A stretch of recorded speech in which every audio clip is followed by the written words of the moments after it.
even the Tax Policy Center, which the McCain people think is sort of a liberal, nonpartisan group, acknowledges the following. On net, Obama is a tax raiser. Obama's plans would hike taxes in some, and McCain's would cut taxes, cut the overall tax burden. And I think that's good for McCain. McCain this week actually was beneath the radar screen of all the other political news. An important thing emerged this week. Obama wants to raise taxes, and he wants to raise them pretty considerably, actually. A 12% payroll tax for everything above $250,000.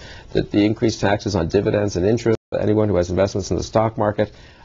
He can say it's only a tax on the wealthy, but I think a lot of voters think we've been down that road with the Democrats before. And if there's a Democratic president and a Democratic Congress, will they keep that $250,000 or will they creep down trying to get more revenues? I think the tax issue is now setting up well for McCain. He's got to tie the tax cuts to the pro-growth agenda, but I think it's a good contrast for McCain. One last point on this economic thing. I think if you say to most Americans that the tax cut is going, it's simply a matter of not continuing President Bush's tax cuts in 2010. They don't view that as raising taxes.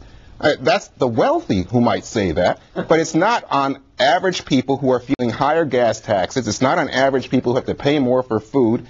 It's almost like you guys are out of touch with what ordinary Americans are going through in this country at this time. People want government to respond to need, and not simply to talk about more tax breaks for the rich and for big corporations. That's what McCain's doing, for sure. He's saying, I want more tax cuts for big corporations, and I want the rich to get richer off the tax code. Oh, what baloney. That's not what it's about at all. Where's the pro-growth? Well, if we have 5%, the other day we had the biggest jump in unemployment in this country in 20 years. Right. You know what that came from?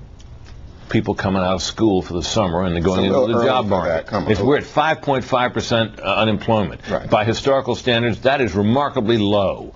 The growth policies, and particularly the tax cuts that were passed in this administration, have, I think, unquestionably helped this economy through some severe blows, 9/11, Hurricane Katrina, and so forth, to the point now where, despite a predicted recession, the economy is still managing to eke out a little bit of growth. That's a strong economic performance on balance, and not a particularly good argument for the allowing the tax cuts that were expired.